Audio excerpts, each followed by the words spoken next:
नमस्कार दोस्तों, मैं हूँ रामलेन विश्वकर्मा। आज का जो हमारा टॉपिक है जनसंख्या प्रवास, ये जनसंख्या भूगोल का पार्ट 4 वीडियो है। आप लोग इससे पहले अगर नहीं देखे हैं तो जाके आप लोग पार्ट 1 और 2 और 3 देख सकते हैं। पार्ट 4 में हम लोग प्रवास के साथ जो भी टॉपिक होगा कवर करेंगे, और ये जो है लगभग लास्ट वीडियो होगा चैप्टर वाइज में। इसके बाद से हम लोग सेंसस जो है देखेंगे। ये सेंसस जो है बहुत इंपॉर्टेंट है, यहाँ से भी क्वेश्चन एग्जाम में बहुत ज़्यादा बनते हैं। तो अगर आप अभी तक आंसर की मिलाए होंगे, आपको पता होगा कि आपका नेट हो रहा है या जेआरएफ हो रहा है। मैं कटऑफ का भी वीडियो बनाती हूँ, जाकर देख सकते हो। चैलेंज वाला भी वीडियो बनाया हूँ, जाकर आप देख सकते हो, चैलेंज कर सकते हो। लास्ट डेट 17 तारीख ही है। तो आप सभी से निवेदन है, क्योंकि इतने सारे चीज फ्री में प्रोवाइड कर रहा हूँ, 1 रुपया नहीं ले रहा हूँ, फ्री में दे रहा हूँ। तो चैनल को सब्सक्राइब बस 20% लोग कर रहे हैं। क्यों? 100% लोग हमसे देख के अपना काम निकाल ले रहे हैं। भाई फ्री में दे रहा हूँ तो सब्सक्राइब तो कर दो, सब्सक्राइब करो ना। आखिर में आके देख के जा रहे हो, क्या आपको मिल जाएगा? सब्सक्राइब नहीं करोगे तो क्या आपको फायदा हो जाएगा? सारे कंटेंट आपको दे रहा हूँ, फ्री में दे रहा हूँ, वो भी क्या, माइंड मैपिंग के थ्रू। तो इसके लिए तो सब्सक्राइब आप लोग मुझे कर सकते हो ना।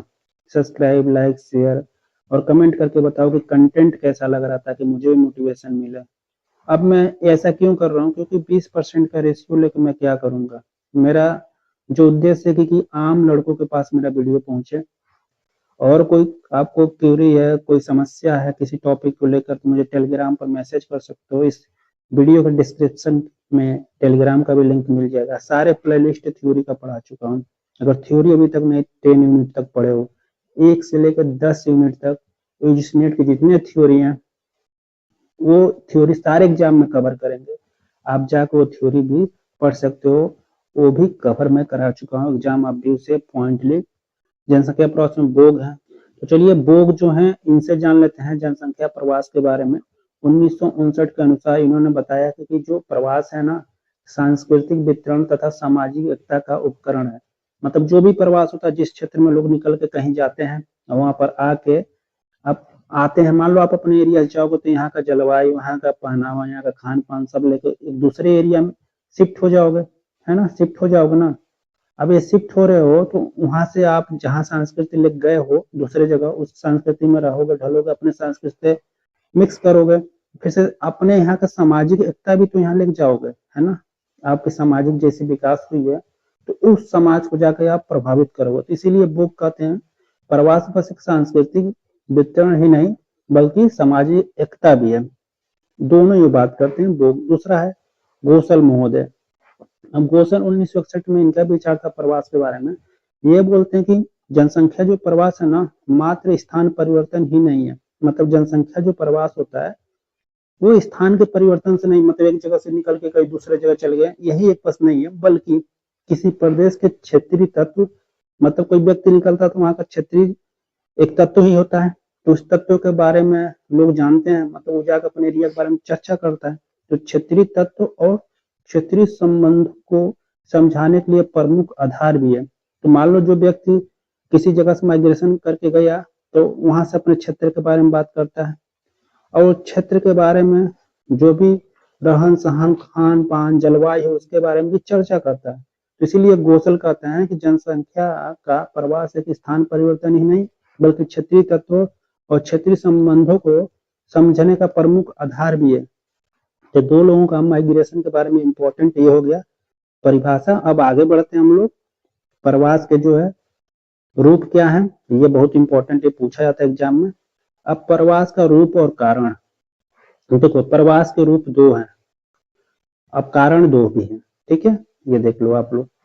अब देखो रूप कौन है, एक होता है उत्प्रवास इमिग्रेशन, ठीक है, और एक होता है आप्रवास इमिग्रेशन, ठीक है। अब दोनों को ध्यान से सुनना और समझना। यहाँ से ये डायरेक्ट एग्जाम में क्या करता है, दे देता है, और लड़के कंफ्यूज हो जाते हैं कि इसका क्या होगा, इसका, क्योंकि नाम एक जैसा है।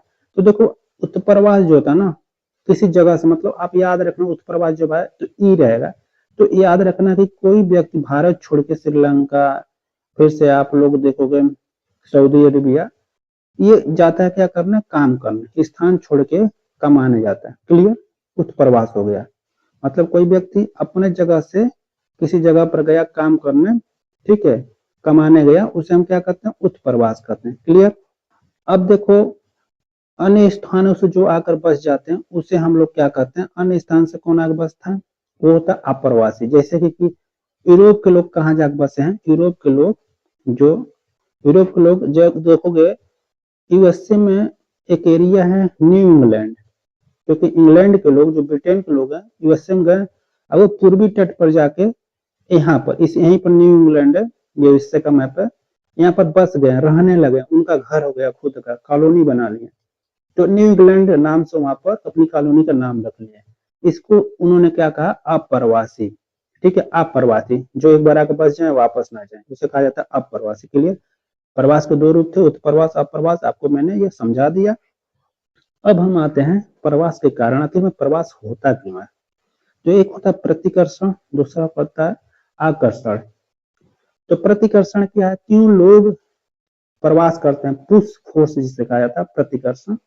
तो इसमें क्या होता है कि जीवन संकट में आ जाए, मतलब जहां आप हो वहां पर क्या हो जाए, वहां पर सूखा पड़ जाए, वहां पर बाढ़ आ जाए, वहां पर कोई महामारी आ जाए, वहां पर कोई, जैसे अभी अफ्रीका महाद्वीप में वोल्केनो ज्वालामुखी फट जाए, भूकंप आ जाए, गरीबी छा जाए और बेरोजगारी हो जाए, ये क्या है, ये क्या कहता है कि आपको उस क्षेत्र को, उस देश को छोड़ने पर मजबूर कर देता है, जिसके कारण आप प्रवास करते हो।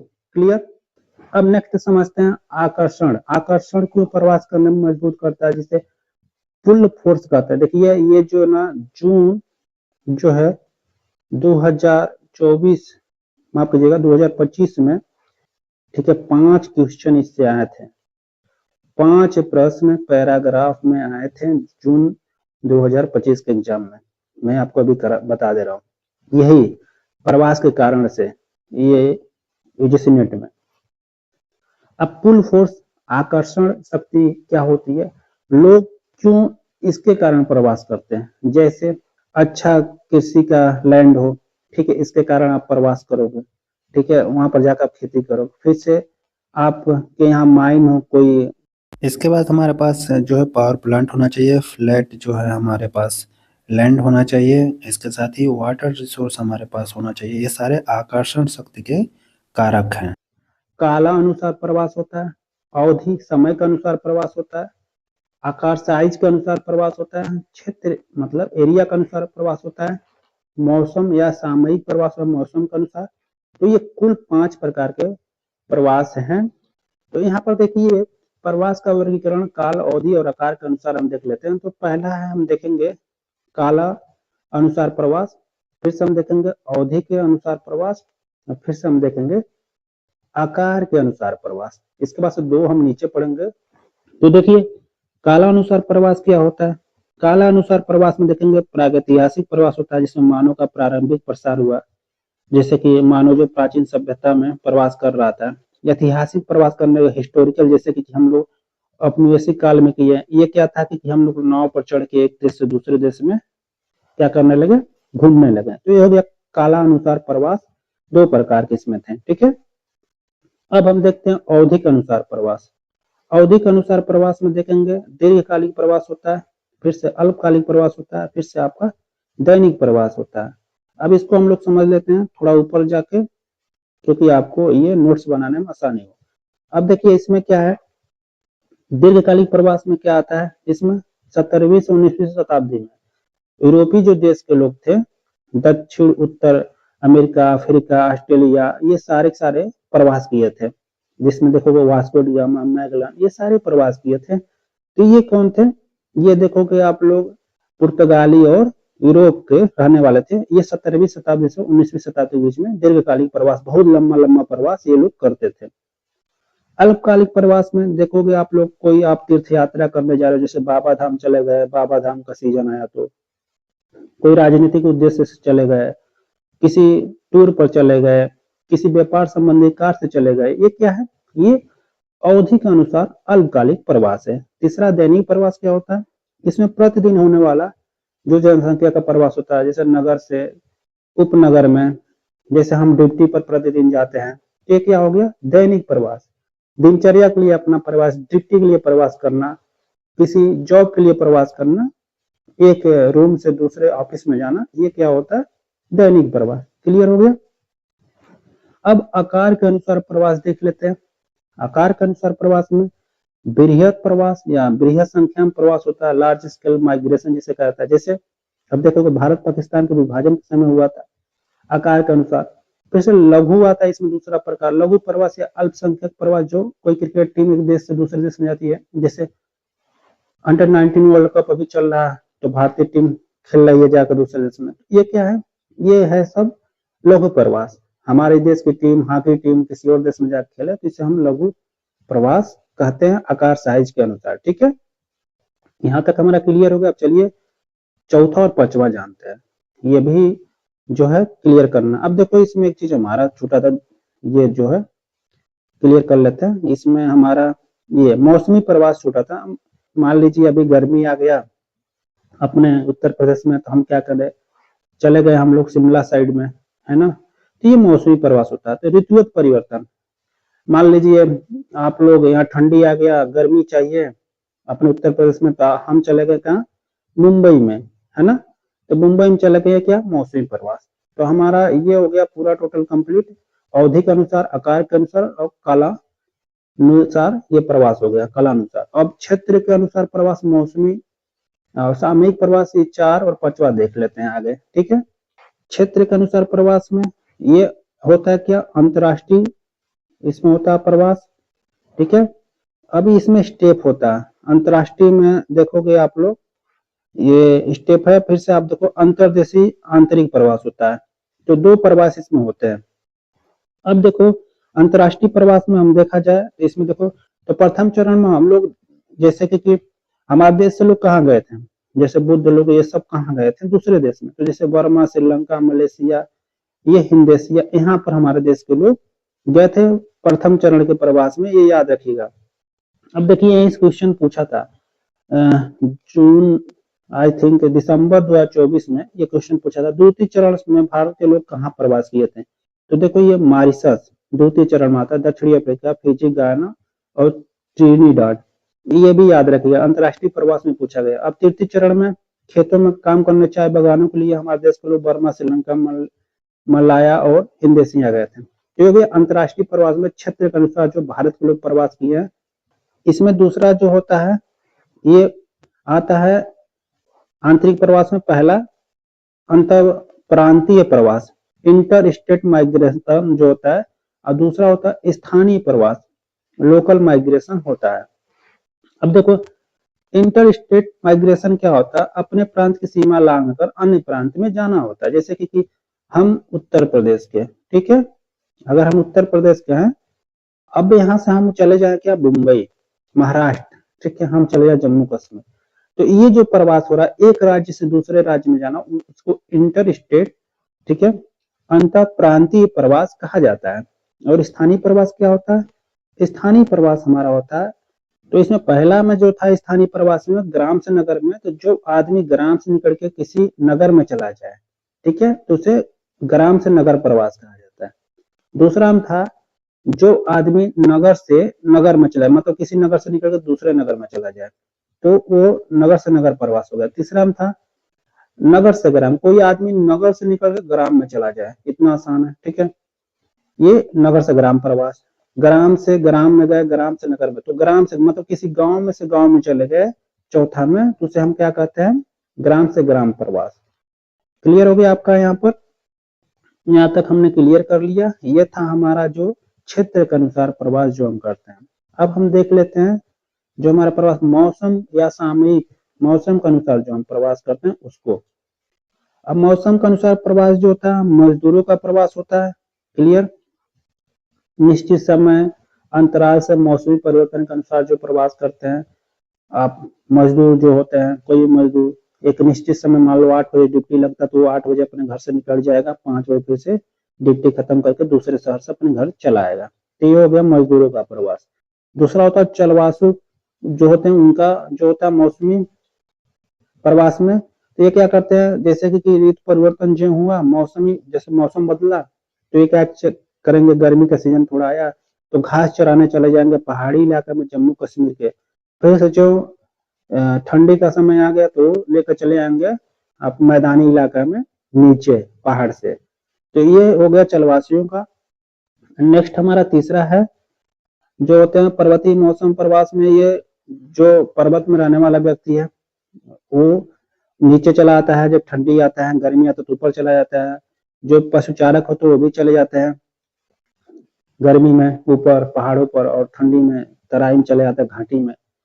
ठीक है, तो ये क्या है, पर्वतीय मौसमी प्रवास तो जो लोग पर्वतीय एरिया में रहते हैं उनके लिए कार्य करता है। क्लियर हो गया आपका? तो ये टोटल प्रवास हो गए किसके अनुसार, मौसम के अनुसार। अब हम लोग प्रवास में अवरोधक जान लेते हैं। इसमें एक होता है प्राकृतिक अवरोधक, एक होता है कृत्रिम। मतलब जब कोई व्यक्ति प्रवास करता है उसमें अवरोधक के कारण क्या क्या है, क्या है जो उसको रोकता है कि प्रवास ना करे। तो पहला देखो प्राकृतिक में हम देख लेते हैं, इसमें क्या आता है। पहली बात तो इसमें आता है ऊंची पर्वत श्रेणियां। अगर ऊंची पर्वत श्रेणियां उसके सामने है तो बहुत किंचित लोग देखेंगे प्रवास करते हैं। दूसरा, अगर समुद्र की बड़ी बड़ी लहरें हैं तब भी लोग प्रवास करने से डरते हैं। तीसरा, मरुस्थल बहुत बड़ा सामने है तो भी प्रवास नहीं कर पाओगे। घने जंगल है तभी प्रवास करने से डरोगे। फिर से दलदली भूमि है तब भी आपको डर ही रहेगा प्रवास करने। हिम क्षेत्र है तभी आप प्रवास बहुत किंचित लोग करते हैं जिसके पास सुविधाएं ज्यादा होती है, पैसा ज्यादा होता है। तो ये चीजें क्या हो गई, प्रवास में प्राकृतिक कारक हैं। कृत्रिम कारक में जैसे कि देख लेते हैं, आप लोग देखिए यहाँ पर। अब देखिए कृत्रिम कारक में जो बाधक है, सुरक्षा की दीवार खूब बड़ी सी है, बांध का निर्माण जहां पर हुआ है, आर्थिक जो है आपके पास बजट का अभाव है, सामाजिक बंधन होते हैं, राजनीतिक नियंत्रण है, कोई कानून बंधा हुआ है क्योंकि आप किसी देश में जा रहे हैं तो वहां पर इस एरिया में जाना मना है। जैसे कि मैं बार बार एग्जांपल देता हूँ, सोमालिया में तो बहुत बच के ट्रेवल करना पड़ता है। तो ये सारे क्या है, कृत्रिम अवरोधक हैं प्रवास में। ये कोई कानूनी लॉ आपको किसी देश में नहीं जाने दे रहा है। तो ये हो गया कृत्रिम और प्राकृतिक कारक, हमने जान लिया। अब चलिए आगे बढ़ते हैं, नेक्स्ट टॉपिक को कवर करते हैं। अब नेक्स्ट हमारा टॉपिक है विश्व में जनसंख्या वृद्धि की प्रवृत्ति, ये देख लेते हैं। तो ये टॉपिक शुरू करने से पहले आप सभी से वही निवेदन है कि देखिए लाइक सब्सक्राइब शेयर जरूर कीजिए, इसमें मेहनत ज्यादा लगता है। आप देख रहे हो ना, सब माइंड मैपिंग के तहत दे रहा हूँ और 20% लोग सब्सक्राइब करते हो। ये रेशियो मुझे ज्यादा चाहिए, आप लोग ज्यादा कीजिए। मैं सारी चीजें फ्री में दे रहा हूँ, आप लोग को बस लाइक सब्सक्राइब और शेयर करना है। तो इतना आप लोग तो कर ही सकते हो मेरे लिए। तो निवेदन है जल्दी से आप लोग रेड वाला बटन दबा के सब्सक्राइब कीजिए। चलिए आते हैं टॉपिक, विश्व में जनसंख्या वृद्धि की प्रवृत्ति, इसको हम लोग जानते हैं। अब देखो जनसंख्या वृद्धि देखो 1650 से ये देखो आपका ये ग्रो होते हुए गया है, और 2014 तक ये देखो कितना हो गया, 7 अरब ये 24 करोड़, ये 2014 की डाटा है। अपन भारत की 1 अरब 40 करोड़ के करीब जनसंख्या हो चुकी है। क्लियर? अभी तो वर्तमान में 8 अरब से ऊपर चला गया है जो पॉपुलेशन है पूरे वर्ल्ड का। अनुमानित एक डाटा मैं बता रहा हूँ जो सही भी है। अब देखा जाए इसमें तो जनसंख्या वृद्धि मतलब जनसंख्या कैसे कैसे ईयर वाइज ग्रो की है, ये हम लोग इसमें पढ़ेंगे। तो इसमें देखा जाए, देखो आप लोग 1650 में यही डायग्राम से देख लेते हैं, नीचे भी डायग्राम है, 55 करोड़ थी। फिर से जनसंख्या 1750 में 72, 1800 में 93 करोड़, 1 अरब 33 करोड़, ये देखो ग्रो होती गई है यहाँ तक 2014 में 724 करोड़ हो गई है, 7 अरब 24 करोड़। क्लियर? अब इसमें पूछता क्या है ये हमको जानना है बस। ठीक है, ये आप जान जाओगे तो यहाँ से क्वेश्चन आपका बन जाएगा। तो देखो यहाँ से क्वेश्चन पूछे नहीं उतना, तो इस ग्राफ को आपको दिखाई दिया। अब थोड़ा हम नीचे जाते हैं, जहाँ से क्वेश्चन पूछे जाते हैं वो देख लेते हैं। ये देखिए यहाँ से क्वेश्चन पूछे गए, कितनी साल में कितनी वृद्धि हुई ये पूछा जाता है। जैसे 1650 से 1750 में 30% की वृद्धि हुई थी। क्लियर? और कितना साल लगा था, 100 साल, ये पूछा गया। 1750 से 1800 मात्र 50 साल। अब देखा, अब देखो 100 साल के बाद एक देख लेना, खाली 50 साल में वृद्धि देखा जाता है, तो 29% की। फिर से पूछा जाता है कि 1850 से 1850 के बीच में सबसे ज्यादा वृद्धि अचानक हुई थी 43% की, मात्र 50 साल में। ठीक है, फिर से 1850 से 1900 में फिर से घट गई, 25% की वृद्धि हो गई। ये भी पूछा जाता है कि अचानक से वृद्धि कब घट गई थी, ये भी 50 साल लगा था। फिर से यहाँ से वृद्धि शुरू हुई 1900 से 1950 के बीच में 51% की वृद्धि। इसी दौर में महामारी 1921 में आया था, ठीक है, आप लोग पढ़े होंगे, जहां पर माइनस में जनसंख्या चली गई थी विकास उस साल। तो ये हो गया, ये ईयर याद रखना, 1650 से 1750 में ये जनसंख्या जो है सीधे लगभग अब देखोगे दुगनी हो जाती है और साल लगता है 100 साल, है ना, तो ये याद रखना। अब चलो नीचे थोड़ा इसका देख लेते हैं और थोड़ा और समझ लेते हैं इसके बारे में, ताकि आपके लिए और आसान हो जाए। जनसंख्या कालानुसार वृद्धि देख लेते हैं। तो इसमें देखोगे, देखो मैं प्रागैतिहासिक काल में देखोगे, ये क्या आदिकाल में 4000 ईसा पूर्व की बात कर रहा हूँ। यहाँ पर जनसंख्या कितनी थी, लगभग क्या थी आपका 53 लाख। ये 4000 ईसा पूर्व की बात कर रहा हूँ। प्राचीन काल एवं मध्य काल में मतलब 4000 ईसा पूर्व से लेकर 1650 तक जनसंख्या कितनी हुई, तो इसमें देखोगे मात्र 55 करोड़ जनसंख्या थी। क्लियर, 1650 तक, प्राचीन से मध्यकाल तक। अब देखो कोई 1650 से 1750 के बीच में ये जनसंख्या जो है 1650 जो आधुनिक काल है, ये जनसंख्या हो गई 72 करोड़। 1650 से 1750 के बीच में। क्लियर, 100 साल में जनसंख्या क्लियर एकदम पुश होती है 72 करोड़। और फिर 1750 से देखो आज तक अगर देखा जाए तो 8 अरब 13 करोड़, मतलब पूरी विश्व की जनसंख्या 8 अरब 13 करोड़ हो चुकी है। ये हो गया हमारा एक सारांश में। तो आपको इसमें बस ये चीज याद रखना है, ये टेबल में वृद्धि दर बहुत जरूरी याद रखना। याद करने के लिए 1650 से जो 1780 या 1750 के बीच में जनसंख्या लगभग डबल हो जाती है, ठीक है, लगभग डबल के करीब हो गई है। ये वाला जो है इसी समय ये पूछा जाता, 1650 से 1750 में 100 साल में लगभग जनसंख्या 30% की वृद्धि से डबल हो जाती है, याद रखना, डबल। क्लियर, ये आपको याद रखना है, बहुत बार जिसे नेट सॉल्व करोगे ये पूछा जाता है। अब आप लोग इसे याद रखिए, ये आप लोगों का काम है। अब याद नहीं रखेंगे, इतना डायग्राम बना देना भी, आप लोग ऐसे डायग्राम भी नोट कर सकते हो। कितना आसानी से किताब पढ़ोगे तो बहुत दिक्कत होगा, आप लोग खुद देख लेना, समस्या होगी। अब देखिए नेक्स्ट हमारा पार्ट है 9वां, भारत में जनसंख्या वृद्धि की प्रवृत्ति, मतलब किस प्रवृत्ति से भारत में जनसंख्या वृद्धि हुई। यहाँ से बहुत क्वेश्चन असिस्टेंट प्रोफेसर में पूछे जाते हैं, लड़कों को ये याद नहीं होता है। अब देखो जनसंख्या वृद्धि के विभिन्न काल थे, जैसे कि अतिमंद काल जिसे कहा जाता है, ये भी पूछा गया, सीक्वेंस पूछा जाता है कि अतिमंद काल कब शुरू हुआ था, तो 1891 से पूर्व को अतिमंद काल कहा जाता है। क्लियर, स्थायी जनसंख्या काल 1891 से 1921 के बीच में स्थायी जनसंख्या था, ठीक है। 1921 से 1951 के बीच में मंद वृद्धि काल हुआ था, क्योंकि 21 में ही क्या हुआ था, आपकी एक बीमारी आ गई थी जिससे जनसंख्या माइनस में चली गई थी। अभी आपको दिखा दूंगा 21 में माइनस में गई थी। तीव्र वृद्धि काल 1951 से, मतलब घटते दर से जनसंख्या बढ़ रही है देखा जाए तो 1951 से 91, और 91 के बाद से अभी जो वृद्धि हो रही है घटते दर से भारत की हो रही है। इसमें पूछता क्या है ये जान जाओ, जैसे कि भारत में जनसंख्या वृद्धि में देखा जाए तो अभी डाटा जो पूछा गया था यूजीसी जेआरएफ में 71, 61 और 81, 91 वाला, ये बहुत पूछा जाता है। जैसे कि आपको यहाँ पर दिखा देता हूँ, ये देखो ये वाला डाटा बहुत पूछा जाता है, ऐसे 61, 71, 81, 2001। अब इसमें क्या पूछा जाता है, इसमें वृद्धि दर पूछी जाती है। अंतर कहाँ रहा 10 की का, ये पूछा जाता है। तो 10 की अंतर में आप लोग किसका याद रख सकते हो, वर्तमान में अगर देखा जाए, इतना पीछे नहीं जाओ, तो 1 का और 11 के बीच में 0.94 था 10 की अंतर, और फिर से घट के 76 हो गया। ये आप लोग याद रखिएगा, ये प्रतिशत में। अगर करोड़ में पूछता है तो 0 पॉइंट यहाँ पर 64 था और 0.68 है। तो ये आप लोग ये 10 की अंतर करोड़ में देख लीजिए, और ये आपका जो गया परसेंटेज में, ये जनसंख्या के हिसाब से इसका प्रतिशत निकलता है, ये आप लोग याद रखिएगा, कंफ्यूज नहीं होइएगा, ठीक है।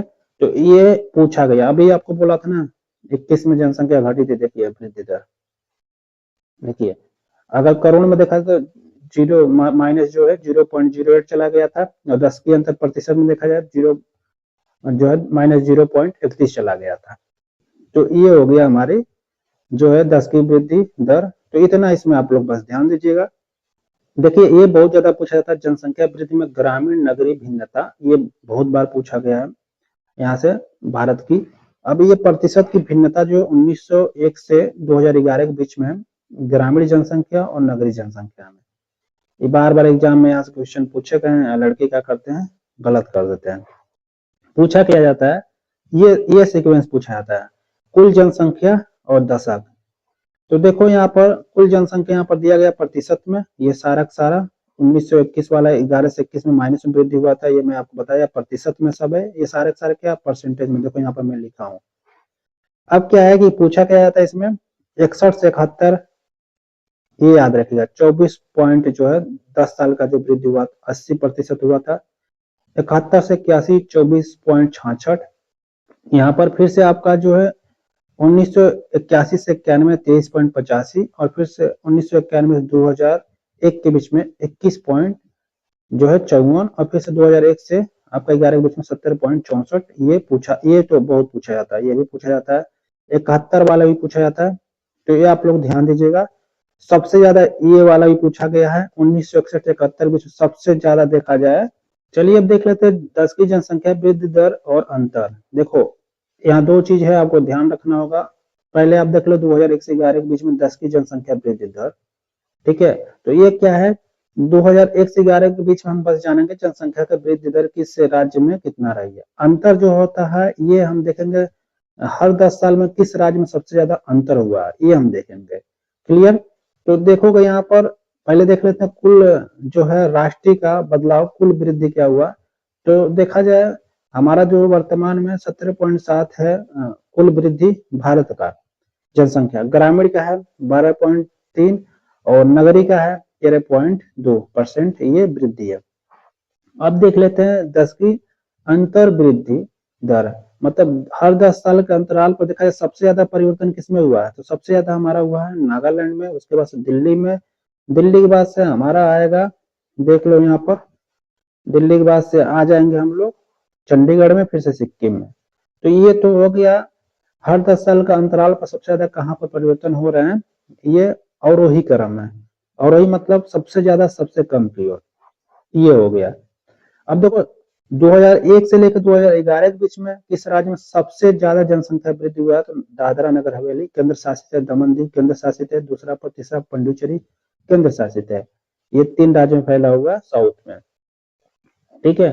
अब फिर से इसके बाद से मेघालय, ये अपना राज्य, फिर से अरुणाचल प्रदेश, फिर से बिहार, जम्मू कश्मीर, मिजोरम और छत्तीसगढ़। देखो ये मेघालय और अरुणाचल प्रदेश वाला आपको 2024 के एग्जाम में पूछा गया था, मैं बता दे रहा हूँ, यूजीसी नेट 4 अपना, ये दोनों दे दिया था, ये आप लोग पेपर साल पढ़ना मिल जाएगा। क्लियर। फिर से जम्मू कश्मीर, मिजोरम, छत्तीसगढ़, ये हो गया क्या 10 साल के 2000 आपका 1 से 2011 के बीच में, ठीक है। ये हो गया जनसंख्या वृद्धि सबसे ज्यादा। उसके बाद से सबसे कम कहाँ हुआ 10 साल में देखा जाए, हमारा हुआ नागालैंड, केरल, लक्षद्वीप, उसके बाद अंडमान निकोबार, फिर से गोवा।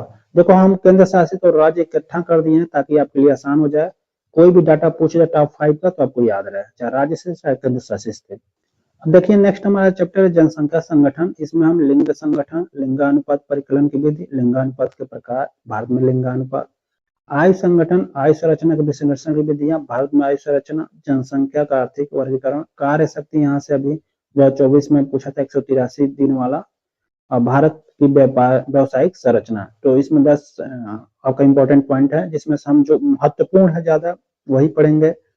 तो चलिए हम लोग शुरू करते हैं इसका पहला लिंग संगठन से और जानते हैं पूरा इसका डिटेल में।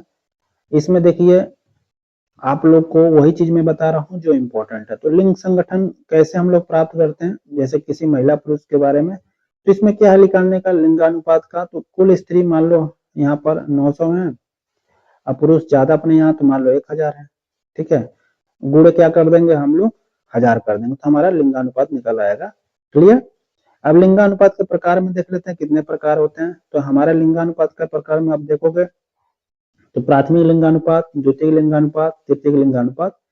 और प्राथमिक लिंगानुपात वो होता है जो गर्भ धारण के समय लिंगानुपात को प्रकट करता है। द्वितीय लिंगानुपात वो होता है जो जन्म के समय स्त्री और पुरुष शिशुओं के अनुपात को व्यक्त करता है। जो जन्म लेने के बाद कितने स्त्री, कितने चाइल्ड हुए हैं, कितने जो है डॉटर बेटा हुए हैं, इसका है द्वितीय लिंगानुपात। तृतीय लिंगानुपात किसी जनगणना के समय जनसंख्या में जो लिंगानुपात पाया जाता है उसे तृतीय लिंगानुपात कहा जाता है। तो इसे सारांश में देखें तो प्राथमिक में जो पेट में बच्चा है तब के समय का लिंगानुपात, दूसरा में जो पैदा हो गया, बेटी हुआ कि बेटा हुआ, इसके बारे में चर्चा होता है, बेटी हुआ कि बेटा हुआ, ठीक है, या बेटा, तो इसको हम कहते हैं द्वितीय। और तीसरा में जब जनसंख्या जनगणना होता है तो वहां पर अभी जो हम लोग निकाले लिंगानुपात पुरुष बटे महिला जो प्राप्त होता है कि इतने पुरुष पे इतनी महिलाएं, उसे तृतीय लिंगानुपात का अंतर जोड़ा जाता है। क्लियर हो गया यहाँ तक आपका? अब चलिए देख लेते भारत में लिंगानुपात, क्योंकि लिंगानुपात जब चल रहा है तो इसमें ये तो जानना जरूरी है। मतलब अगर 1000 पुरुष है तो उसके पर औसतन 933 महिलाएं आ रही हैं, ये 2011 के अनुसार। और 2001 के अनुसार, माफ कीजिएगा, 2011 के अनुसार अगर 1000 पुरुष है तो महिलाएं कितनी है आपके 943 है, ये औसतन है भारत का। क्लियर, ये आप लोग ध्यान दीजिएगा। और ये राज्य के अनुसार अब देख लेते हैं हम लोग। राज्य के अनुसार यहाँ पर देखोगे आप लोग तो राष्ट्रीय तुलना मैंने आपको बता दिया, ये वाला तो 10 साल की ये वृद्धि है, मात्र 10 लोगों की थी, 10 औरतों की। अब सबसे ज्यादा लिंगानुपात में महिलाएं सबसे ज्यादा केरल में है, 1000 पुरुष पर देखा जाए कितनी महिलाएं हैं, 1084 है। क्लियर। और पंडुचेरी में 1000 पुरुष पर अब देखा जाए तो कितनी है, 1037 है। क्लियर। फिर से तमिलनाडु में 1000 पर 996 महिलाएं हैं, मध्य आंध्र प्रदेश में 993 है, मणिपुर में 992, छत्तीसगढ़ में 991 है। ये अवरोही क्रम है, ज्यादा से कम की ओर महिलाएं कहाँ पर ज्यादा है और उससे कम कहाँ पर। उत्तर प्रदेश में हमारा जो है 1000 पुरुष पर कितनी महिलाएं हैं, वो है 912। ठीक है, 900 आपका 12 यहाँ पर है, आप लोग इसे ध्यान दीजिएगा। अब देखो केंद्र शासित प्रदेश में दमन द्वीप पर देख लिया जाए, ये आरोही क्रम है, आरोही मतलब घटते जाए। सबसे कम महिलाएं कहाँ पर, 1000 पर महिलाएं कहाँ पर है, 618 मात्र है। कहाँ पर 618 है, दमन एवं दीव पर। दादरा एवं नगर हवेली में 774 महिलाएं हैं। ठीक है, 1000 पुरुष पर। देख रहे हो क्या है हालत देश की। चंडीगढ़ में 818, दिल्ली में 868, हरियाणा में इसे लाल रंग में रखा गया, चाइल्ड दर में ये सबसे नीचे रहता है, हरियाणा में 879। तो ये 1000 पुरुष पर ये महिलाएं हैं, ये लिंगानुपात हो गया हमारा। क्लियर। अब देखो आयु संगठन देख लेते हैं। अब आयु संगठन में कार्य जो होता है विकासशील देश में वो देख लेते हैं। तो विकासशील देश में देखा जाए कार्य करने वाली कार्यशील जनसंख्या जो होती है आयु संगठन में, ये 15 से 59 वर्ष के बीच में होती है विकासशील देश में। जैसे हमारे यहाँ विकसित देश में 15 से 64 वर्ष होता है। ठीक है, क्लियर। ये आयु संगठन याद रखना, विकसित और विकासशील का, ये पूछा जाता है एग्जाम में। आयु संरचना के विश्लेषण की विधियां देख लेते हैं, जो इंपॉर्टेंट वही बता रहा हूं मैं आपको, बार बार मैं कह रहा हूँ। इसमें एक चीज याद रखना, आयु संरचना के विश्लेषण की विधि में आयु वर्ग, आयु पिरामिड, आयु सूचकांक, माध्यिका आयु प्रमुख है, इसी को हम पढ़ेंगे। इसमें आयु पिरामिड जो है ना, ये एक आरेखी विधि, ये याद रखना, आरेख द्वारा इसे बनाया जाता है। बाकी आयु वर्ग, आयु सूचकांक, माध्यिका आयु, ये सांख्यिकी विधि, मतलब इसमें कैलकुलेशन करना पड़ता है किसी भी आयु संरचना को निकालने के लिए। तो आयु वर्ग को हम देखते हैं, आयु वर्ग, आयु सूचकांक और माध्यिका है, सांख्यिकी है, तो इसमें देखना कैलकुलेशन होगा। ठीक है, बस पिरामिड में आरेख से दिखाया जाता है। तो आगे बढ़ते हैं हम लोग, आयु वर्ग को देखते हैं। अब आयु वर्ग में देखोगे सामाजिक, आर्थिक और जननांकी दृष्टि से 15 वर्ष से 65 वर्ष की आयु महत्वपूर्ण विभाजक मानी जाती है, क्योंकि ये कार्यशील जनसंख्या होती है। इसके अनुसार इसके 3 रूप होते हैं। अब इसी 15 से लेके 65 वर्ष के बीच में ही पढ़ने वाले, वृद्ध और युवा आएंगे काम करने वाले। क्लियर। अब आगे बढ़ के देखें तो अब इस जनसंख्या की विशेषता 15 से 65 वर्ष की आयु वर्ग के बीच में क्या क्या कार्य होते हैं, क्या काम करते हैं लोग, इसको हम लोग देख लेते हैं ताकि आपके लिए आसान हो जाए। अब इसमें देखें तो देख लीजिए, बाल आयु वर्ग जो होता है आयु वर्ग संरचना में, एज ग्रुप स्ट्रक्चर में 0 से जो है 14 वर्ष के बीच में होता है। ये क्या होता है, बाल आयु वर्ग। ठीक है, तो इसे ऐसे याद रखना, 15 से कम आयु के जो बच्चे होते हैं वो क्या होते हैं, बच्चे बाल आयु वर्ग। वयस्क आयु वर्ग कौन होते हैं, ये होते हैं विकसित देश में माना जाता है 15 से 64 जो विकसित जैसे यूएस से यूरोप के देश हैं, विकासशील देश भारत के देश हैं, इसमें 1559 वर्ग के जो आयु वर्ग है उसे हम वयस्क आयु वर्ग मानते हैं। ये श्रम बल उत्पादन के वर्ग जो है एज है, ये वयस्क आयु वर्ग ही सबसे ज्यादा मेहनत करता है, सबसे ज्यादा कार्य करता है। ठीक है, इसके बाद से आता है वृद्ध आयु वर्ग, तीसरा विभाजन इसका किया गया। ये है 65 वर्ष से ऊपर के जो होते हैं, इससे अधिक जो होते हैं वो वृद्ध होते हैं। ये बस जैसे लड़के होते हैं वैसे वृद्ध होते हैं, तो घर पर छोटा मोटा काम करना, अपने बच्चों के साथ खेलना, उनको खिलाना, अपना दिनचर्या करना। तो सबसे ज्यादा व्यस्त कौन होता है? वयस्क वर्ग। क्लियर, ये वर्ग व्यस्त होता है। छोटा वर्ग पढ़ाई में ध्यान देता, खेल कूद में ध्यान देता, वृद्ध जो खेल कूद और केयर टेकिंग में ध्यान देता है। तो ये हो गया आयु वर्ग संरचना के 3 प्रारूप। यहाँ से आपको ये क्लियर हो गया होगा।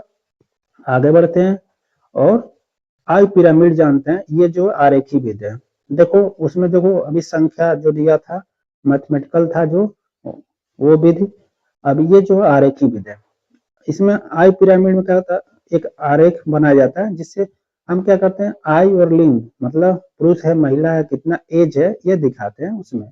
और ये देखो नाम से भी जाना जाता है, जैसे एज एंड सेक्स पिरामिड, आयु एवं लिंग पिरामिड के नाम से भी इसे जाना जाता है। क्यों? क्योंकि महिला और पुरुष को हम लोग दिखाते हैं एज कितना है और पुरुष है कि महिला है। आय पिरामिड में क्या है, डंडा आरेख बनाते हैं, डायग्राम जिसे कहा जाता है बार डायग्राम, याद रखिएगा। जो आय पिरामिड बनाया जाता है जिसमें क्षैतिज अक्ष पर स्त्रियां पुरुषों को निरपेक्ष संख्या अथवा उसके प्रतिशत को और ऊर्ध्वाधर अक्ष पर सामान्य समय अंतराल पर आयु वर्ग को अंकित किया जाता है। तो ये इसकी कुछ विशेषता है जिसमें आप लोग वैसे ही क्या याद रखोगे, बस ये याद रखना है क्योंकि इसका जड़ किस देश में कैसा होता है। अब जब बांग्लादेश है तो यहाँ पर क्या है, जनसंख्या ज्यादा है, तेज गति से जन्म ले रही है, तो युवाओं की जनसंख्या, तो इसका जड़ क्या होगा, चौड़ा होगा। देखो तो नहीं पतला। ब्राजील है, ये थोड़ा विकसित हो गया बांग्लादेश से, तो इसका हल्का जड़ जो है ये द्वितीय अवस्था से आगे निकल गया, तो इसका हल्का जड़ जो है ये क्या है, देखोगे कम चौड़ा है। अब पुलई देखोगे सेम वैसे ही गया। इसका कनाडा विकसित ज्यादा है, तो इसका देखोगे यहाँ पर बूढ़ों की आबादी ज्यादा हो जाएगी, लड़के कम जन्म लेंगे, मध्य अवस्था के लोग ज्यादा रहेंगे, बूढ़ों भी यहाँ पर ज्यादा रहेंगे, तो युवाओं का जन्म कम हो रहा है। उससे ऑस्ट्रेलिया का देखोगे यहाँ और कम हो जाएगा, जड़ और कम पतला होता जाएगा। तो जितने विकसित होगा जड़ पतला होता जाएगा क्योंकि लड़के कम जन्म लेंगे, लोग ज्यादा पढ़े लिखे जब हो जाते हैं तो देखोगे कम बच्चों को जन्म देना पसंद करते हैं क्योंकि वो अपना पहले लाइफ सेटल करते हैं। 3 देशों में जन्म दर जो है बहुत कम है और वृद्धों की संख्या ज्यादा हो गई है, मिडिल अवस्था की संख्या वयस्क लोगों की ज्यादा हो गई है। क्लियर, इसीलिए यहाँ पर देखोगे भारत की अपेक्षा बांग्लादेश की अपेक्षा जो जीने की जीवन प्रत्याशा है, आयु कितनी होती है, 80 वर्ष से ऊपर होती है। अपने भारत की कितनी है, लगभग 72 वर्ष है, ये माना जाता है। ठीक है, 72 वर्ष तक औसतन लोग जीते हैं। तो आयु पिरामिड में ऐसे आप लोग ध्यान देना, ये पूछा जाता है क्वेश्चन बार बार कि विकासशील देश में क्या होगी। जब हम लोग सिद्धांत पढ़े थे वहां पर मैंने इसको कवर करा दिया था। क्लियर, सिद्धांत में जब जनसंख्या भूगोल का सिद्धांत पढ़े थे, आप जाकर देख लेना, इस वीडियो के डिस्क्रिप्शन में लिंक मिल जाएगा, तो वहां पर मैंने पढ़ा रखा है। अब यहाँ पर ये देख लेते हैं आयु संरचना में। तो यहाँ पर वृद्ध जो है 70 प्लस माने जाते हैं। प्रौढ़ वर्ग जो है देखा जाए हमारे भारत में 40 से 59 के बीच में है। युवा वर्ग जो है ज्यादा युवा भारत की संख्या है 30% से ऊपर है, तो वो है 15 से 29 वर्ष के बीच में। बाल वर्ग वही है 0 से 14 वर्ष। तो 4 भागों में भारत के जो आयु संरचना को डिवाइड किया गया है। अब यहाँ पर देखो पिरामिड के आधार पर दिखाया जा रहा है कि ये 31% देखो लगभग पुरुष हैं, 30% यहाँ पर सेम लगभग महिलाएं हैं। फिर से यहाँ पर देखोगे ये 41% करीब 41% 97 यहाँ पर है।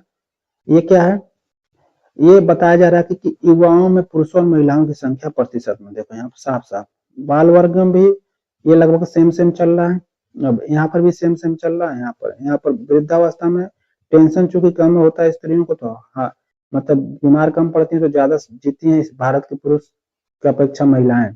तो पुरुष कम जीते हैं, तो यहाँ पर वृद्धों की संख्या पुरुषों की कम है। क्लियर, तो ये होगा कितना परसेंट वृद्ध और महिलाएं भारत में किस एज में पाई जाती हैं। ये जो है 3 टॉपिक हमको पढ़ना है। तो देखिए ये 8वां जो है आर्थिक वर्गीकरण जो है जनसंख्या का, 9वां कार्य शक्ति, ये पूछा गया था अभी 2024-25 में इससे। क्वेश्चन और भारत में व्यवसायिक संरचना, ये तीनों हम देख लेते हैं यहाँ पर ताकि हमारे लिए आसान हो जाए। अब देखिए यहाँ पर देखो एक चीज ये पूछा गया है अपने एग्जाम में, जो बता देता हूँ। कार्य शक्ति से पूछा गया है, ये आप लोग ध्यान दीजिएगा। पहले जनसंख्या का आर्थिक वर्गीकरण देख लेते हैं। सक्रिय जनसंख्या जो होता है 15 से 59 वर्ष भारत में, और विदेश में जो 15 से 64 वर्ष होता है विकसित देश में, ये होता है सक्रिय जनसंख्या। असक्रिय जनसंख्या कौन होता है? जैसे कि विद्यार्थी होते हैं 0 से लेके 14 वर्ष, और फिर से इन्हें बोला जाता है, ये पूछा गया याद रखना। फिर से असक्रिय जो होते हैं, अब भारत में देखा जाए तो 60 साल से ऊपर, विकसित में देखा जाता है 64 साल, मतलब 65 साल से ऊपर प्लस जो जनसंख्या होती है वो क्या होती है? असक्रिय जनसंख्या, मतलब जो बैठे रहते हैं, कोई काम नहीं करते हैं। असक्रिय जनसंख्या क्या होती है? भारत में 15 से लेकर 59 वर्ष, विदेश में 15 से लेकर 64 वर्ष। ये याद रखिएगा आप लोग, ये पूछा गया है। क्लियर? कार्य शक्ति के अनुसार देखा जाए, ये देखिए मुख्य श्रमिक और सीमांत श्रमिक दो भाग में बांटा गया। देखिए जो 6 माह मतलब 143 दिन, ठीक है, ये मुख्य श्रमिक होता है। जनगणना पूर्व वर्ष में 6 माह देखा जाए 143 दिन या अधिक कार्य, 143 दिन से जो अधिक कार्य करते हैं उसे मुख्य श्रमिक कहा जाता है। कार्य शक्ति में सीमांत श्रमिक वो होते हैं जो क्या करते हैं 143 दिन, मतलब 6 माह में 143 दिन से कम कार्य करते हैं, उसको हम सीमांत श्रमिक कहते हैं। यही क्वेश्चन यूजीसी नेट 2025 में पूछा गया था, आई थिंक जून में। मैं देखो जो पूछा जाता है मुझे याद रहता है, क्योंकि मैं हमेशा पीवाईक्यू सॉल्व करता रहता हूँ और मैं एनालाइज करता हूँ कि कहाँ से क्वेश्चन एग्जाम में बन रहा है। क्लियर हो गया आपका यहाँ पर? अब आगे देते हैं भारत की व्यवसायिक संरचना, ये देख लेते हैं। तो व्यवसायिक संरचना मतलब कहाँ कैसा, कौन लोग क्या कर रहे हैं। तो ये क्या है कि हिमाचल प्रदेश में काश्तकार जो है सर्वाधिक, सबसे ज्यादा काश्तकार कहाँ पर है? तो कल्टीवेटर्स कहाँ पर है सबसे ज्यादा? 57.9%, ये हिमाचल प्रदेश में। बिहार में खेतीजन मजदूर ज्यादा है, बहुत ज्यादा खेती करते हैं, ये लगभग आपके जो है 52%। और मणिपुर में पारिवारिक उद्योग की कर्मी बहुत ज्यादा है, 7.60%। दिखा देता हूँ आपको ताकि आपके लिए आसान हो जाए। देखो मणिपुर में पारिवारिक उद्योग जो होते हैं, मिल के जो कार्य करते हैं बहुत ज्यादा करते हैं, 7.60% लोग। खेतिहर मजदूर कहाँ? बिहार में। और काश्तकार कहाँ सर्वाधिक है? ये हिमाचल प्रदेश में। ये याद रखना मस्ट इम्पोर्टेंट है, ये दोनों इम्पोर्टेंट है, इसको इतना नहीं कर सकते हो। साक्षरता की मापन की विधि में तो देखिए क्रूड लिटरेसी रेट है, अशोधित साक्षरता दर जो है ये कैसे निकलता है? तो कुल साक्षर जनसंख्या जो होती है, मतलब कितने पढ़े लोग हैं, और बटे कुल जनसंख्या, मतलब मान लो अगर 1000 लोग पढ़े हैं और कुल जनसंख्या क्या है उसमें आपका एक एरिया का वहां पर 10,000 है। एक मैं औसत बता रहा हूँ, 10,000 ले सकते हो, ये ऐसा नहीं लेना। तो ये क्या हो गया, कुल पढ़े लोग 1000, टोटल एरिया की जनसंख्या 10,000 गुणे कितना कर देंगे 100, तो हमारा क्या निकल आएगा? औषधि साक्षरता दर। नोट यहाँ रखना या आप लोग रखना कि 7 वर्ष से कम आयु के बच्चे सम्मिलित जो होते हैं वो प्राय निरक्षर होते हैं, ये आपको याद रखना, ये माना जाता है। ठीक है, ये पूछा गया असिस्टेंट प्रोफेसर, 7 वर्ष ऊपर ही साक्षरता में लिया जाता है। क्लियर? क्योंकि उनका माइंड का विकास उतना डेवलप नहीं हुआ। आयु विशिष्ट वर्ग में देख लेते हैं, इसमें साक्षरता कैसे निकाला जाता है? तो ये क्या है, ये 7 वर्ष ऊपर की साक्षर जनसंख्या, ये क्या 7 वर्ष ऊपर हमेशा लिया जाता है, मैं बताया हूँ, बटे वर्ष या ऊपर की आयु की कुल जनसंख्या। ठीक है, उससे ऊपर की आयु की कुल जनसंख्या, ये हो गया। मान लो 7 वर्ष की जनसंख्या कितनी है, आप मान लो एक ले लो, ये 1000। ठीक है, अब जो साक्षर है 7 वर्ष से ऊपर, और उस एरिया में ही ले लो आयु की कुल जनसंख्या में, उस वर्ष में लेंगे हम लोग, तो क्या होगा, मान लो यहाँ पर ले लेते हैं 2000। ठीक है, ये कुल जनसंख्या है उस वर्ष में, 7 वर्ष से ऊपर में। 7 वर्ष से ऊपर में कुल जनसंख्या मान लो 2000 है, जिसमें से जो साक्षर है वो 1000 है, अब गुणे हम कर देंगे यहाँ पर 100, तो हमारा क्या निकल आएगा? हमारा निकल आएगा आयु विशिष्ट साक्षरता दर। नोट यहाँ पर वही रखना यहाँ पर कि केवल 7 वर्ष या उससे अधिक आयु वर्ग पर केंद्रित है, ये इससे नीचे पर केंद्रित नहीं है। 7 वर्ष ऊपर साक्षर लोग होने चाहिए, और 7 वर्ष ऊपर उस एरिया में उस वर्ष में ही लोग होने चाहिए। कितने लोग हैं उसमें निकल जाता है, कितने लोग साक्षर है, कितना अशिक्षित है। तो यहाँ पर देख लेते हैं भारत की साक्षरता दर। भारत की साक्षरता दर कितना? 73%। और पुरुष महिला में अंतर देखा जाए, ये आरोही क्रम में है, तो सबसे कम अंतर मेघालय में है, उससे मतलब थोड़ा ज्यादा केरल में, उससे ज्यादा मिजोरम में, तब नागालैंड में। सबसे कम अंतर महिला पुरुष साक्षरता में कहाँ पर है? मेघालय में। ये पूछा गया, याद रखिएगा, इंपॉर्टेंट है। फिर से सर्वाधिक अंतर महिला पुरुष में, सबसे ज्यादा अंतर कहाँ पर? राजस्थान में। मतलब महिला सबसे ज्यादा और पुरुष में पढ़े लिखे में अंतर राजस्थान में। उसके बाद से झारखंड आता है, ठीक है, दूसरा कम अंतर वाला सबसे ज्यादा। अब सबसे ज्यादा साक्षरता वाला राज्य देख लेते हैं अवरोही क्रम में सबसे ज्यादा, तो केरल, फिर से लक्षद्वीप, देखो केंद्र शासित मिजोरम राज्य 91.3, गोवा, त्रिपुरा, दमन दीव। देखो टॉप 10 में लेकर आया हूँ, आपको दिखा देता हूँ। देखो यहाँ तक टॉप 10 है, मैं लेकर आया हूँ। उसके बाद से आपका अंडमान निकोबार द्वीप, दिल्ली, चंडीगढ़, पुडुचेरी, ये टॉप 10 हो गए भारत की साक्षरता वाले केंद्र शासित और राज्य वाइज मिलाकर। अब यहाँ पर देखो ग्रामीण साक्षरता भारत की कितनी है? 67.8 है। नगरीय साक्षरता कितनी है? ज्यादा है, 84.1 है। क्लियर। अब देखो निम्न साक्षरता राज्य है आरोही क्रम, मतलब सबसे कम कहाँ पर? बिहार में 61.8, अरुणाचल प्रदेश 65.4, राजस्थान 66.1, झारखंड 66.4, आंध्र प्रदेश 67 अब बिहार जो है सबसे कम पुरुष और स्त्री एवं कुल साक्षरता दर में, मतलब सबसे कम यहाँ पर पुरुष और स्त्री की साक्षरता भी है, ठीक है, याद रखिएगा। मतलब पुरुष में साक्षरता सबसे कम है, महिलाओं में भी सबसे कम है, अब कुल साक्षरता भी सबसे कम है। याद रखना, सबसे ज्यादा अंतर पुरुष महिला में साक्षरता में राजस्थान में, ज्यादा पुरुष पढ़े, महिलाएं कम पढ़ी है। और ये याद रखना, पुरुष महिला अंतर में मेघालय में सबसे कम अंतर है। अब देखो, अब यहाँ पर थोड़ा नगरीकरण के बारे में जान लेते हैं, ब्राह्मण लेसन। नगरीकरण चक्र में नगरीकरण की प्रवृत्ति को प्रदर्शित करने के लिए हम हमेशा अंग्रेजी के यस अक्षर की भांति पाई जाती है, जो नगरीकरण का दिखाया जाता है, जो भी वहां पर स्ट्रक्चर बनाए जाते हैं, ये आपको याद रखना है। यस अक्षर में इसको दिखाया जाए, जो भी नगरीकरण की अवस्था होती है, जो उसके डायग्राम बनाए जाते हैं, ठीक है। देखो यस अक्षर का है, कैसे? देखो ये यस अक्षर का, ठीक है, यस जैसा। क्लियर। तो ये तीन अवस्था में होती है, प्रारंभिक अवस्था, तरुणावस्था, अंतिम अवस्था, ठीक है। इसको किसने पहले किया था?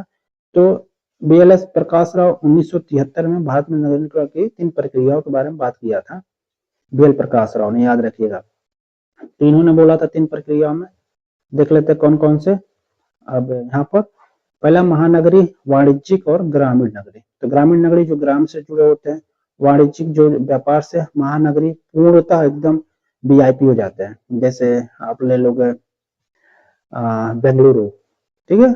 ये वाणिज्यिक जो व्यापारिक शॉप होते हैं, छोटे छोटे दुकानें होती हैं, ग्रामीण में विकास होता है नगरों का, ठीक है। तो ये अवस्थाएं होती हैं। अब इसके बाद से भारत में देखा जाए 2011 के अनुसार 10 लाख नगरीय नगर 53 की है सिटी। क्लियर। और वही क्रम में दिल्ली सबसे ज्यादा है जनसंख्या, फिर से मुंबई, फिर से कोलकाता, फिर से बेंगलुरु, फिर से चेन्नई। याद रखिएगा, पूछा गया था 2024 एग्जाम में, इसमें आपको संघाई भी दिया गया था। प्रथम नगर की उत्पत्ति कहाँ हुई थी, ये भी आपको यहाँ पर मोटा मोटी बता देते हैं। ये PGT में पूछा गया था 2021 के एग्जाम में, देखिए हमको याद है, ये पूछा गया था प्रथम नगरीय की उत्पत्ति कहाँ हुई थी? मेसोपोटामिया में। क्लियर। अब जनसंख्या और संसाधन देख लेते हैं थोड़ा सा मोटा मोटी। देखो जिमरमैन के अनुसार ये क्वेश्चन पूछा गया था, अभी आप लोग देखे होंगे, प्राकृतिक था आंसर। संसाधनों का वर्गीकरण किया 4 भागों में जिमरमैन ने प्राकृतिक संसाधनों का। देखो ये प्राकृतिक आधार लिया था, ये क्वेश्चन पूछा गया था, ठीक है। जिमरमैन के बारे में बहुत लोग मानवी मारे थे, प्राकृतिक सही था, ठीक है। तो ये 4 आधार लिए हैं, प्रकृति के आधार पर संसाधनों का वर्गीकरण। सर्व सुलभ संसाधन होता है, सामान्य सुलभ संसाधन होता है, विरल संसाधन होता है, और उसके बाद से अद्वितीय संसाधन होता है। देखो ये जनसंख्या और संसाधन प्रदेश पॉपुलेशन भी है, तो आप लोग भयभीत मत होइएगा। तो इसमें कौन कौन से आते हैं? देखो सर्व सुलभ संसाधन कौन होते हैं, सामान्य सुलभ कौन होते हैं, तो ये आपको बताया था मोटा मोटी, तो आपको याद रहे आपको। देखो सर्व सुलभ संसाधन वो होते हैं जैसे वायु हो गया, ऑक्सीजन, नाइट्रोजन जो होते हैं, ये सर्व सुलभ, सब जगह सबको समान मिलते हैं। सामान्य सुलभ संसाधन क्या होते हैं? जैसे जल हो गया, कृषि योग्य भूमि और मिट्टी हो गई, ये याद रखिएगा, परिभाषा पूछेगा है। अभी देखो ये प्राकृतिक आधार है, ये सब है। विरल संसाधन कौन होते हैं? जैसे कि चांदी, टीन, सोना, हीरा, कोयला, पेट्रोलियम, यूरेनियम, वे संसाधन है जो किसी विशेष क्षेत्र में पाए जाते हैं, विरल संसाधन। यूरेनियम, ये सारे विरल है। जैसे अद्वितीय संसाधन ग्रीनलैंड में बस पाया जाता है, जिसे हम क्रियोलाइट कहते हैं। क्रियोलाइट जो यहीं बस पाया जाता है, इसके अलावा ये कहीं नहीं पड़ता है, ग्रीनलैंड में बस ये पाया जाता है, यहीं पर मिलता है। व्यापारिक दृष्टि से बहुत इंपॉर्टेंट है ग्रीनलैंड। तो अद्वितीय संसाधन। तो जिम्मरमैन ने इसको 4 भागों में बांटा था। देखिए यहाँ से अभी इसी साल पूछ दिया था, यही इसी चैप्टर से, है ना। तो यहाँ पर हो गया हमारा 13वां 14वां लेसन देख लेते हैं जो इम्पोर्टेंट है। यह है जनसंख्या समस्या नीति एवं नियोजन। क्लियर। यहाँ पर विकसित देशों की जनसंख्या नीतियां देख लेते हैं। यहाँ पर आ गया संयुक्त राज्य अमेरिका में सर्वप्रथम 1970 में परिवार नियोजन एवं सेवाओं का एवं जनसंख्या शोधन नियम पारित हुआ था। तो उद्देश्य था जनसंख्या नियमन का नियमित हो जाए। तो ये देखिए यूएसए में 1970 में परिवार नियोजन सेवाएं शुरू हो गई थी और जनसंख्या पर शोध नियम पारित हो गया था। रूस में 1936 में आया था, याद रखिएगा आप लोग। अनावश्यक गर्भपात अवैधानिक हो गया था जो हो रहा था जन्म दर बढ़ाने हेतु बड़े परिवारों को पुरस्कार देने के लिए, मतलब उसे भी रशिया की जनसंख्या कम है तो 1936 में जो गर्भपात हो रहा था उसको रोका गया था। जापान में 1948 में गर्भपात को वैध घोषित कर दिया गया था। देखिए यहाँ रशिया रोक रहा है और इसमें बढ़ावा दे दिया। कनाडा में 1969 में परिवार नियोजन को सरकारी मान्यता मिली। 1960 दशक तक कोई भी विशिष्ट नीतियां नहीं थी यहाँ पर, लेकिन 1969 में परिवार नियोजन को सरकारी मान्यता मिली। ब्रिटेन में 1974 में आवश्यक होने पर गर्भपात की वैधता मिली थी, 1974 में। ऑस्ट्रेलिया में देखा जाए तो ये कब पारित हुआ था, हम लोग देख लेते हैं। ऑस्ट्रेलिया में हमारा हुआ था ये पारित श्वेत नीति, जिसे हम कहते हैं केवल गोरे लोगों को बसने की अनुमति दी गई थी। ऑस्ट्रेलिया में श्वेत नीति लाया गया था। क्लियर। ये हो गया जनसंख्या पर विदेश की नीतियां। अब भारत के हम लोग देख लेते हैं ताकि आपके लिए और आसान हो जाए, क्योंकि यहाँ से क्वेश्चन भारत से पूछा था। भारत की जनसंख्या नीतियां देख लेते हैं हम लोग। अब देखिए यहाँ पर देखो आरंभिक चरण 1949 से 1956 के बीच में पहली बार भारतीय परिवार नियोजन संघ की शुरुआत 1949 में इसकी स्थापना की गई थी। 1951 में यह प्रथम पंचवर्षीय योजना में जनसंख्या नीति का व्यवस्थित आरंभ किया गया था। परिवार नियोजन स्वास्थ्य कार्यक्रम का अंग था। ये 1951 में व्यवस्थित आ गया था। ठीक है। द्वितीय पंचवर्षीय योजना में स्वास्थ्य मंत्रालय के अंतर्गत केंद्रीय परिवार नियोजन बोर्ड की स्थापना हुई थी। केंद्रीय परिवार नियोजन कब आया था? द्वितीय पंचवर्षीय योजना में। क्लियर हो गया आपका यहाँ तक। अब आगे बढ़ते हैं हम लोग इसमें। राष्ट्रीय जनसंख्या नीति कब आई थी? तो ये 1976 में। प्रारंभिक चरण हमने देखा। अब हमने देख लेते हैं राष्ट्रीय जनसंख्या नीति। ये आई थी आपकी 16 अप्रैल 1976 संसद में ये पारित हुआ था और 28 अप्रैल 1977 को संशोधन इसमें किया गया था राष्ट्रीय जनसंख्या नीति में। इसमें क्या हुआ था 1976 वाले में? विवाह की न्यूनतम आयु जो लड़कियों का 14 से 18 वर्ष कर दी गई थी और लड़कों का 18 से 21 वर्ष होना चाहिए। इससे कम आयु के विवाह पर दंडनीय अपराध है। यह पांचवी पंचवर्षीय योजना में 1976 में नीति 1974-78 के जो हुआ था पांचवी पंचवर्षीय योजना, उसी में इसका निर्धारण किया गया था। अब राष्ट्रीय जनसंख्या नीति 2000 की पॉलिसी देख लेते हैं। इसमें क्या क्या है? तो इसमें देखिए अपना है लक्ष्य क्या था इसमें? तत्कालिक प्रजनन और शिशु स्वास्थ्य सेवा प्रणाली स्थापित करना, गर्भ निरोधक और स्वास्थ्य ढांचा तैयार करना, इसका लक्ष्य था। मध्यकालीन जो है 2010 तक कुल प्रजनन दर जो है जिसे टोटल फर्टिलिटी रेट कहा जाता है 2% तक लाना, 2.1 के करीब। दीर्घकालीन तक अगर 2045 तक स्थायित्व प्राप्त करना है, ये पूछा जाता है बार बार। ये TFR पूछा जाता है 2.1 और 2010 तक लाना था और दीर्घकालीन में 2045 तक इसको स्थायित्व करना था। ठीक है। इसकी विशेषता क्या है? ये पहला विशेषता इसे 14 वर्ष तक निःशुल्क और अनिवार्य शिक्षा की गई थी। स्कूली शिशु मृत्यु दर जो IMR है को क्या करना था? 30 पर 1000। ठीक है। ये कम करना था इसका शिशु मृत्यु दर को, मतलब कम से कम चाइल्ड मर सके। कुल प्रजनन टोटल फर्टिलिटी रेट को 2.1 वही बताया तक ले जाना। मातृ दर जो है ये आप देखेंगे 1 लाख से नीचे, मतलब 100 बटे क्या करना है 1 लाख से नीचे लाना था। मातृ दर भी नीचे करना था। नवजात शिशु मृत्यु दर को भी कम करना था आपका, 100 से 1 लाख से नीचे लाना था। फिर से 1976 की विवाह आयु जो है 18-21 का जो कानून था उसको कठोर पालन करना था। मतलब इसको रेगुलर कर दिया गया क्योंकि ये मान्य ही होगी। 18 वर्ष की लड़की 21 वर्ष की लड़का, अब तो 21 दोनों कर दिया गया वर्तमान में। और नेक्स्ट हमारा है इसमें यह है लिंग परीक्षण और गर्भपात पर 1994 के कानून को कठोरता से लागू करना। ठीक है। तो जैसे कि गर्भपात करते समय की महिला जो है उसके पेट में जो है बेटी है तो उसको क्या करते सब गर्भपात करा देते सब। तो इस पर भी कठोरता से नियम पालन किया गया। ये पूरा मैंने आपको यहाँ पर क्लियर करा दिया। अब देखिए यहाँ पर सेंसस का है, सेंसस का हमारा जो है अगले वीडियो में हम जानेंगे। ये सेंसस अलग ही पढ़ा जाता है, क्योंकि मैं सारा सेंसस का डाटा निकाल के आपको दे दिया है। इसमें अपने जनसंख्या चैप्टर वाइज 4 पार्ट का वीडियो हमारा हुआ है। इसमें हमने 4 पार्ट में आपका पूरा जनसंख्या खत्म करा दिया। ठीक है, और भी एग्जाम अभी से जो पूछे गए हैं बार बार वही चीज बताया हूँ। तो लाइक सब्सक्राइब शेयर कीजिए अपने मित्रों में, ताकि गरीब लोग फ्री में पढ़ सके, जिनके पास पैसा नहीं है। ये देखिए इतना बढ़िया डायग्राम से पढ़ा रहा हूँ, इतना आसान आपके लिए बनाया हूँ। आप लोग एक बार किताब खोल के देखेंगे तो पहली बार जो पढ़ेगा ना भवल जाएगा। देखिए मैं सीधा साधी बात करता हूँ, आप लोग सब्सक्राइब लाइक करो, क्योंकि 20% से इतना परसेंट सब्सक्राइब नहीं होना चाहिए। 100 लोग देख रहे हैं, 20 लोग सब्सक्राइब कर रहे हैं, ये कौन सा रूल है? इसको बढ़ाओ आप लोग। बाकी मैं देखो मेहनत बहुत ज्यादा करता हूँ। मेरा लैपटॉप जो है वो सही नहीं है, तो इसीलिए मुझे अपने आप लोगों के लिए मेहनत करके अपने जो मोबाइल है उससे पढ़ाना पड़ रहा है। ठीक है, अपने मोबाइल से मैं पढ़ा रहा हूँ। तो मिलता हूँ सबसे नेक्स्ट वीडियो में। आप सभी का तहे दिल से धन्यवाद। जय हिंद। नेक्स्ट वीडियो में हम सेंसस पढ़ेंगे बाकायदा डिटेल में।